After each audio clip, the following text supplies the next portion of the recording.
I was a man that was broken from stem to stern, and He healed me. He healed me and He made me whole. I will never forget. I'll never forget. Oh, man.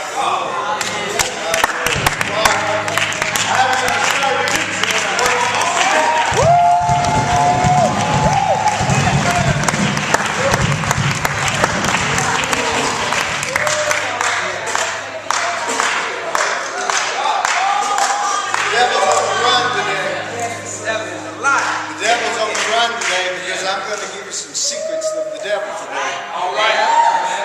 Because this is spiritual warfare. And you are not immune to the battle. You are soldiers on the battlefield. I want to tell you today about how to handle discouragement. Because discouragement is like a disease. Nobody is immune to it. The people of God can get discouraged. The people of God can get discouraged. We're going to see in Nehemiah chapter 4 that the people of God get discouraged. Don't let the devil tell you a lie and say that just because you're a child of God that you can't get discouraged. That is a lie. And the devil will tell you that lie and make you hide over in a corner, discouraged all by yourself. And will make you think that you are all alone and you are discouraged. You are not alone. You are not alone. Discouragement is like a disease, and everybody is susceptible to getting this disease at one time or another. And you can get it over and over and over. It ain't like the chicken pox. You get it once and you're done. You can get it again and again and again. And let me tell you something else. Discouragement is contagious. If you are discouraged, you can spread that disease to the people around you. And the people around you can become discouraged. And the people around them can become discouraged. And let me tell you, if you hang out with discouraging people, you can become discouraged.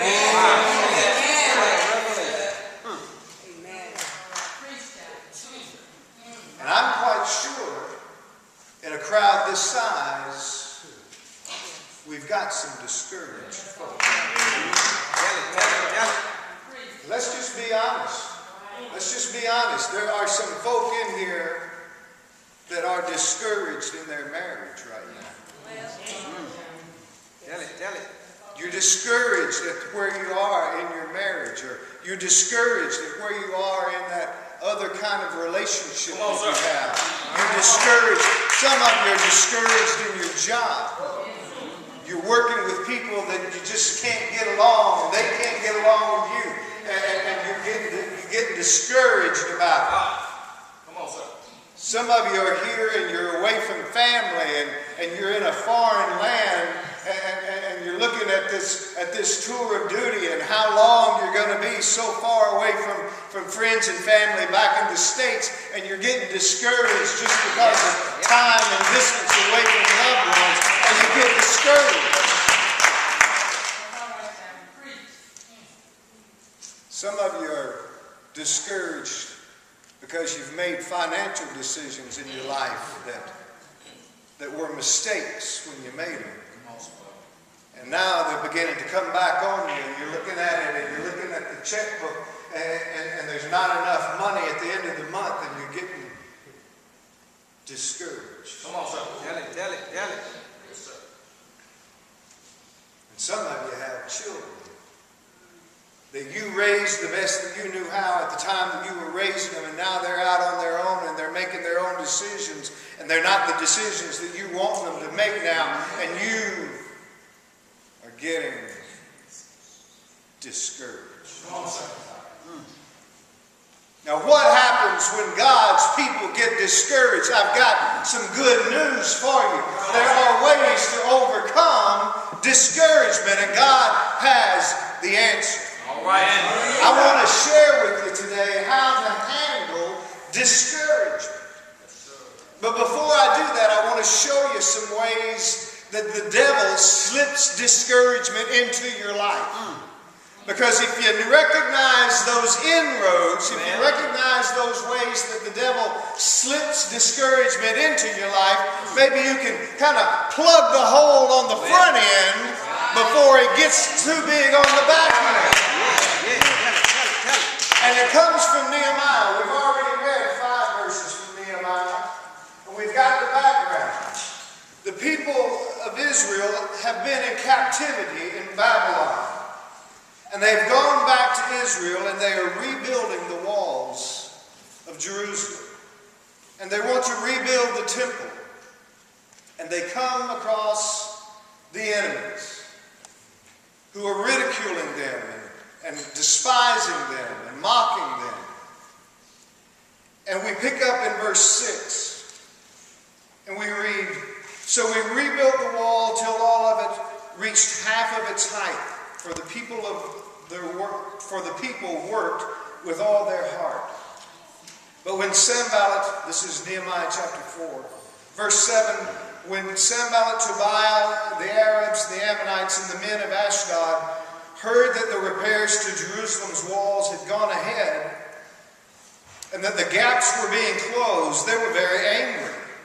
They plotted all together to come against Jerusalem and stir up trouble against it.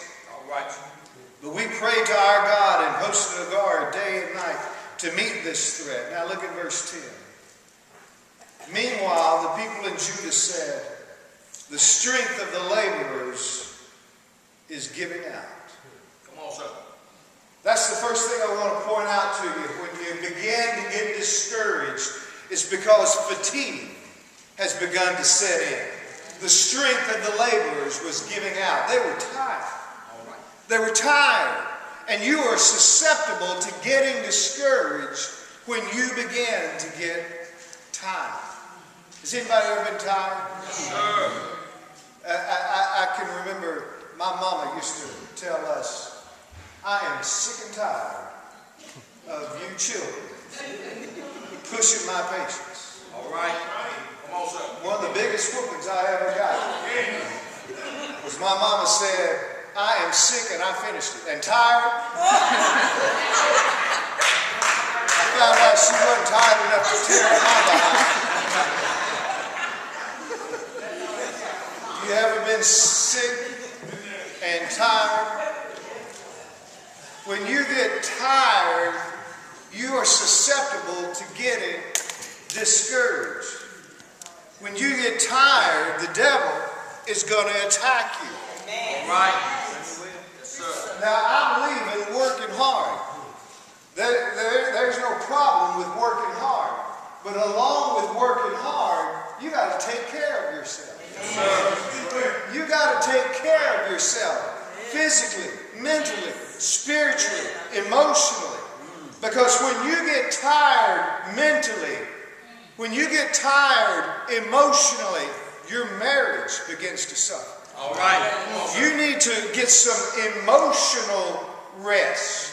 You need to get some mental rest. You need to get some physical rest. Because when you get tired, the strength falls away and you can get discouraged. Did you notice that it says that all this began to happen about halfway through the building of the wall? All right. Have you ever noticed that to be true? You have a big project that's going on and you're working and working and working, and about halfway through that project, you just can't stay in that project anymore. You just want that project to be done. You just want to be done with it. You just want to be through. That's how deployments are, isn't it? You get about halfway through that deployment, and it just seems like people are just messing with you. I can tell this been deployed. Yes, sir. Hey, I know the reality too. Sometimes being on a tour in a foreign land can be like that. And you're looking at the calendar and about halfway through, you're feeling like, am I ever going to make it through this tour? About halfway through. About halfway through building of the walls, their strength began to to fail. And they began to feel the fatigue set in. And the devil began to send these words of discouragement into their hearts. And we need to look out against that. And when you begin to get tired, look out, or the devil will begin to send discouragement your way. The second cause of discouragement is frustration. You see there in verse 10, not only does it say the strength of the laborers is giving out, it says there is so much rubble that we cannot rebuild the wall. The rubble was frustrating them. All right. The rubble was preventing them from rebuilding the wall. No. The rubble was giving them an excuse, all right, from rebuilding the wall.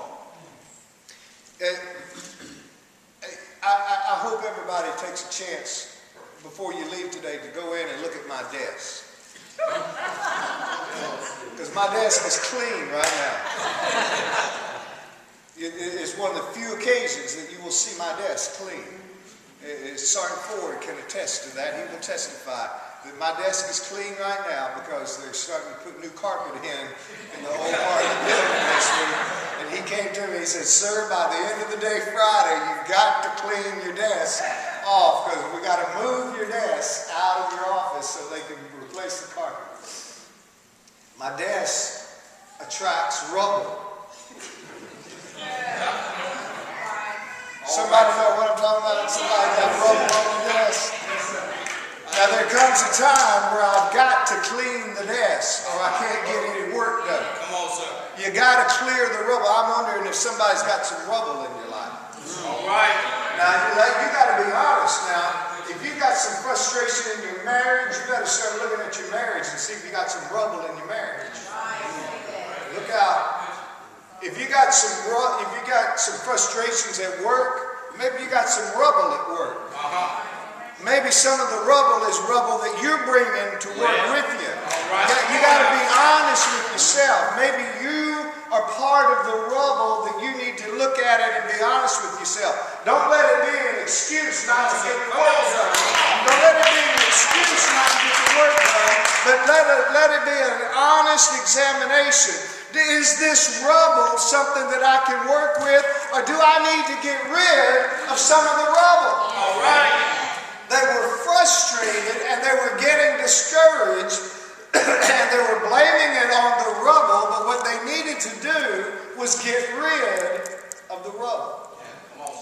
So if you want to avoid discouragement, you gotta recognize that discouragement comes when you have fatigue in your life, and discouragement comes when you have frustrations in your life. But most of the time, fatigue is your own fault, and frustrations come from rubble of your own making. Am I preaching to somebody? I want to step on your toes, but I don't want to mess up your shine. Okay?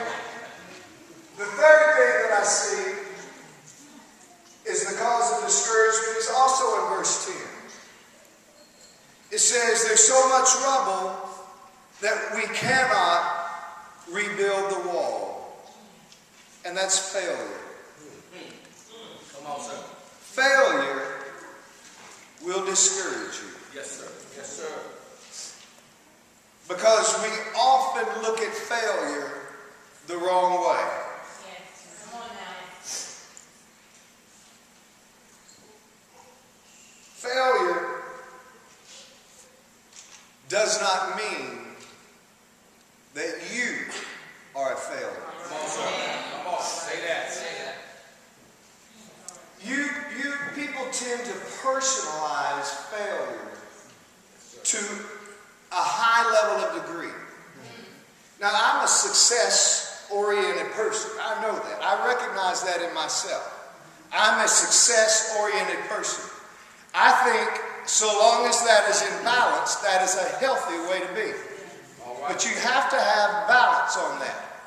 If you think that just because you fail at something, that it makes you a failure, then you're wrong. That's right. It does not mean that you are a failure.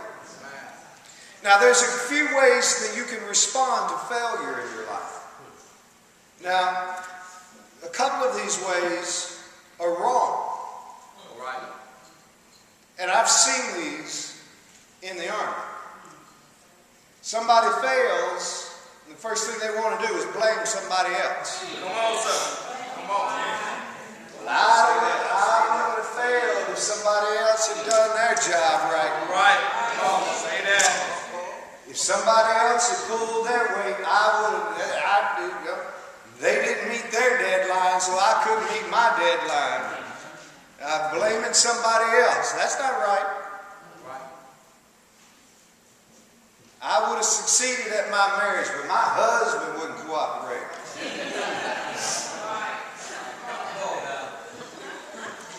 Oh, did I say that out loud? Woo! Say it, sir.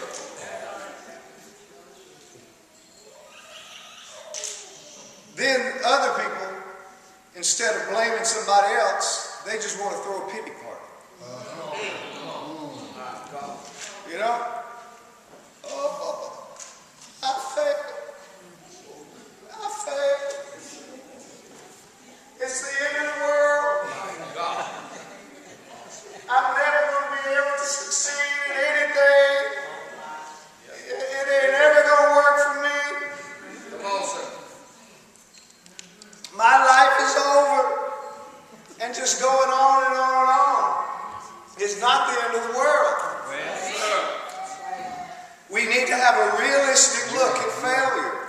Everybody fails at something from time to time. But failure is nothing more than this. Get this. It is a temporary setback. Failure is only a temporary setback. The people of God in this instance were looking at their situation and they had it in their head because they were discouraged that they could not rebuild the wall. That was a lie. They were having a temporary setback. And if you're going through something in your marriage and you're thinking to yourself, I cannot make this work, it's a lie. It's a temporary setback. If you're having frustrations at work and you're saying, I cannot make it work, it's a lie. It's a temporary setback. Don't let Satan discourage you. God has an answer for you. God has a solution for you. Don't let fatigue, don't let failure, don't let, what was my other one? Frustration. Don't let these things cause discouragement in you. The fourth one is fear. All right. Verse 11. Verse 11 says, also our enemies said, before they know it or see us, we will be right there among them and will kill them and put an end into their work. Now that's pretty scary. They're getting death threats now. Come on, sir. You know, earlier in the chapter, it just started with criticism. You think you're going to build that in a day? Then it started with ridicule. Did you catch that? Brother Campbell read? Did you catch that? That's so flimsy, if a fox ran on it, it'd fall down. That's ridicule. And now they're talking threats. You keep building the wall, we're going to come in before you know it, we're going to kill y'all. They're putting fear in their hearts, and fear is going to discourage them. And that fear gets contagious because in verse 12 it says, the Jews who lived near them came and told us 10 times over, wherever you turn, they will attack us. And so it spread, not just to the ones doing the work, but it spread to the people that are near them. And it's beginning to spread to the people around them. And that's what discouragement and fear does. It goes around to other people, and those who live nearby. Everybody now, you ever just felt like running? You ever just felt like running? I tell you what, when fear begins to attack you, when people begin to threaten you, when people begin to ridicule you, when people begin to mock you, there's three things that you can do. You can run against them in anger. We all know that's wrong. That's not biblical, right? The Bible says, love your enemies. Do good to them that would persecute you. Right? You can run against them in anger. That's not right. That's what our old nature wants to do. You can run away from them in fear. That's not right either. That's not biblical. Or listen to this. You can run with God in love. You can run with God in love. Because God already knows the direction that He wants you to go. And when you begin running with God in love, and you start running with God in love, God's already got a direction for you.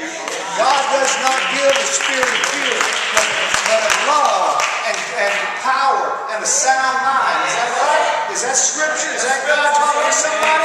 God does not want you to be afraid. He gives you a spirit of love and power and a sound mind. And God will banish that fear from you.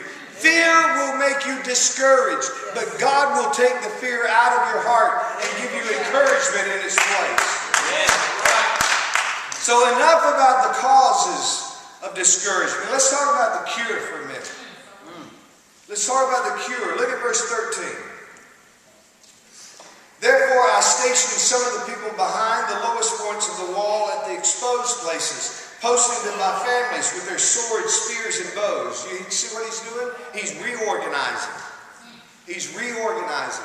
Discouragement had set in, and he says, look, we gotta reorganize this place. And when discouragement sets into your life, you need to reorganize your life. You need to try a new approach. Try something different. There's a thing that I love. It's called the 80-20 principle. If you Google it, you can look under Pareto's principle. It's not a law, but it's a principle. It's a general rule of thumb. And it's fascinating. If you look at it, it's really fascinating. It's called the 80-20 rule or the 80-20 principle. It says things like the average church pastor, 80% of the offering will be given by 20% of the people. You can predict things like that. And it's very accurate. It can predict things like for a company, for an industrial company, that 20% of their supplies will take up 80% of their warehouse space. You're looking at me like, what's that got to do with me? Here's what it has to do with you. Listen to this. 80% of your positive return of whatever you do during the week, 80% of your positive return comes from 20% of the stuff that you do. 20% of the things that you do gives you 80% of the positive returns in your life. So if you're getting discouraged in life, take a new approach. Do some reorganization in your life.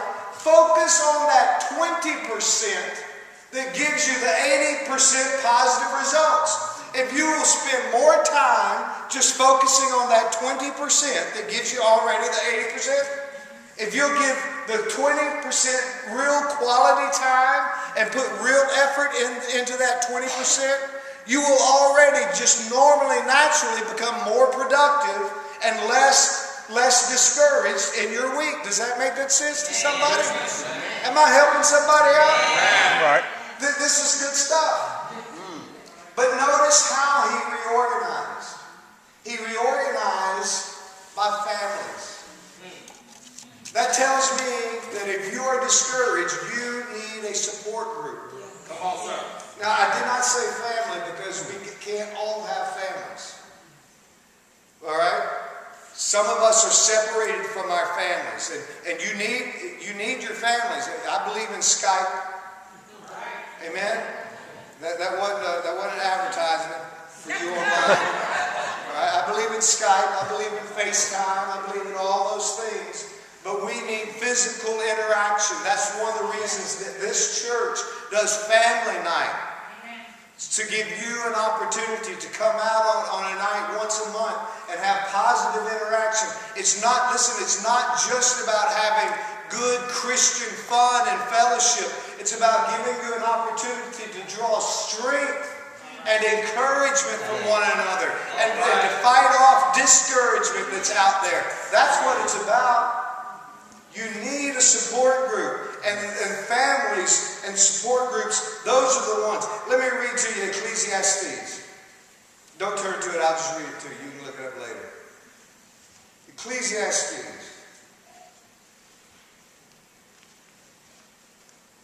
chapter 4, 9 through 12 says, 2 are better than 1, because they have a good return for their work. If one falls down, his friend can help him up. But pity the man who falls and has no one to help him up. Also, if 2 lie down together, they can keep warm. But how can one keep warm alone? Though one may be overpowered, 2 can defend themselves. A cord of 3 strands is not easily broken. You need a support group, and that's biblical. It's not just the preacher saying you need other people in your life. It's God saying you need other people in your life. And if you're going to overcome discouragement, you need to reorganize your life and make sure you include other strong believers as a part of that reorganization. Look at verse 14. After I looked things over, I stood up and said to the nobles, the officials, and the rest of the people, don't be afraid of them. Remember the Lord. So not only should you reorganize your life, you got to remember the Lord. Now that word remember can be translated recommit or rededicate. You need to recommit or rededicate yourself to the Lord. Remember the Lord. Well, what is it that you need to remember about the Lord? Let me give you just 3 quick possibilities. Remember His goodness in the past. That's why I was so excited at the beginning of this sermon. I haven't forgotten what God's done for me. Amen. Amen. God has been so good to me in the past. If He never did anything for me at all, ever again, I could never repay Him for what He's done for me in the past. God doesn't have to do a single thing for me ever again. He doesn't have to do anything for me ever again. And I never could repay Him for what He's already done. God has been so good to me. Just think of those things that God has done for you in the past. Remember His goodness in the past. Remember His closeness in the present. Oh my goodness. How close is God to you right now? He's as close to you as you will allow Him to be. All right. He is as close as you will allow Him to be. You need to get into your prayer closet at home and just love on God. Let God love on you. Appreciate His closeness. Let Him wrap you in His arms. Let His mercy soak into you. Let His grace flow over you. And remember His power in the future. Yeah, you've heard me say this on numerous occasions. I read the back of the book. I read the back of the book. I know how it ends. I know what His power does. I know He's coming. He's the King of Kings and the Lord of Lords. And He's going to reign and rule forever and ever and ever. I know what His power in the future entails. Remember, your thoughts determine your feelings. What you think about is how you're going to feel. If you start thinking defeated feelings, you will feel defeated. And if you continue to think defeated feelings and you will continue to feel defeated, guess what you will become? Defeated. But if you think victorious thoughts, you will feel victorious, and guess what you will become? You will become victorious. Why do I know that? I know that because what Philemon Philippians 4:8 says. He says, whatever is true, whatever is noble, whatever is just, whatever is pure, whatever is lovely, whatever is of virtue, whatever is of high praise, think on these things. Right. Think on these things. Paul said that because he knew that whatever it is that you think of, what the psalmist say? Whatsoever a man thinketh in his heart, so is he. Yes, yes. So is he. Whatsoever a man thinketh in his heart, so is he. So what's my advice to you? If you're going to remember the Lord, remember His goodness and His closeness and His power. But memorize some encouraging Bible verses. You know, Philippians 4:13, I can do all things through Christ who strengthens me. Amen. You know, Romans 8:39, all things work together for good to them that love the Lord and are called according to His purpose. Amen. That's an encouraging verse. Romans 8:31, if God be for us, who can be against us? You know, Mark 9:23. Anybody know it? Mark 9:23. All things are possible for them who believe. Amen? Encouraging Bible verses. Memorize those things. And when you begin to get discouraged, fight the devil. Fight the devil with these Bible verses. Which brings me to number 3. Not only reorganize your life, not only to remember the Lord, but you got to resist discouragement. It says, remember the Lord who is great and awesome, and fight. Fight. Fight. You got to resist discouragement. Don't let Satan discourage you. James 4:7 says that to resist the devil and he will flee from you. Very often, the real opponent is your own attitude. And you got to fight against your own attitude because it's the attitude of the devil that has slipped into your spirit. The devil has placed an evil attitude within your own spirit, and you've got to fight that attitude out of your spirit in order to overcome discouragement. Amen. That's right. This is spiritual warfare. It's spiritual warfare. You've got to resist discouragement. Don't just say, oh, I feel so discouraged. Let me go over here and sit in a corner and have my own little pity party. You got to fight against discouragement. And it's a tough fight sometimes. You got to come out swinging. And then last of all, in verse 15, when our enemies heard that we were aware of their plot and that God had frustrated it, we all returned to the wall, each to his own work. So they reorganized, they remembered, they resisted, and then they returned to work. If you want to overcome discouragement, you got to return to work. You got to get back to doing what God's called you to do. You got to get back to doing what God has called you to do. You got to get back to work. You got to get back to that marriage. You got to get back to that relationship. You got to get back to that child. You got to get back to that broken relationship. You got to get back to whatever it is that God has called you into. Okay? I'm not saying that God has called you into every relationship that you've ever been into. Don't hear me say that. Don't hear me say that. But you got to get back to it and put some work into it. Don't let discouragement end something that God has meant for good. That's how you handle discouragement. Years ago, I'm going to close with this. I don't know where my throat went today.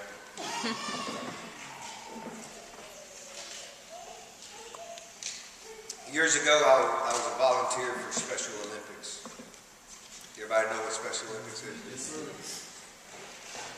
They have a special place in my heart. And I got assigned the best task for Special Olympics that anybody can get. I promise you, this was the best task. My job for Special Olympics was I stood at the end of the raceway and I gave them a hug when they crossed the finish line. Isn't that awesome? Isn't that awesome? That just when one of those special kids crossed the finish line, whether they were first place or last place, they got a hug, and I was one of the huggers. I don't know why they picked me, but they picked me to be a hugger, and I loved it. I loved it. I hugged kids all day long. But there was one race that just stands out in my mind. I will never forget it, and there was not a dry eye anywhere on that race field. It was a boys' race, and these guys, I'm going to tell you, these guys were good. These guys they had trained. They had trained. They had trained for this race, and some of these guys were athletic. Some of the guys were not athletic, but some of these guys were athletic. And they got down ready to race, and they started racing. And they came around the track, and around they came, and they were coming down the straightaway, and it was getting close to the finish line, and this one kid that was lagging pretty far behind fell down, and he scraped his legs really bad. And there was one kid that he was really, truly an athlete. He was almost to the finish line, and he heard this other boy cry. He heard him cry out, and he stopped, and he turned around, and he started back to this kid that had fallen down and hurt himself. And when he stopped and turned around, every one of those other boys stopped and turned around. And they went back to this poor kid with bloody knees, and they picked him up, and they carried him across the finish line together. And I was just boo-hooing. I'll tell you, I cried and dropped my head anyway. And I was just crying and started hugging him. I was hugging him, and the other men were hugging him and congratulating him. And it was later that I thought about it. You know what? That's how God is. You're out there, you're running that race, you're chugging along, and there are times in life, it's just the truth. Sometimes you fall down. Sometimes you fall down, and goodness knows, it hurts. It hurts. And you cry out. And you know what Jesus does? He's already won the race. He's already won the race, and he comes back for you. He comes back for you, and he doesn't come alone. He brings folks like me, and he brings folks like pastor and minister and deacon. He brings other folks along with him to help pick you up in your discouragement. You don't have to go through your discouragement alone. God hears your cry. And God comes and helps pick you up. Amen. Don't let the devil think that you're going through this alone.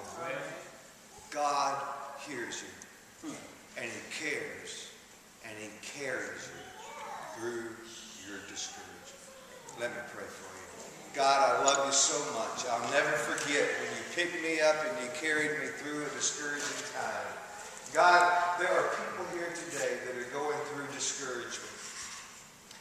Lord, I pray that you would use this church to help us stop the rat race and just turn around and show that we care. Because God, we do. We really do. And in the stillness of this time, I pray that your Spirit would move and let that be known. Let it show, God. Let it be made manifest in this place right now. Let your Spirit bring healing for discouragement. Let it bring healing for those that are hurting. In Jesus' name.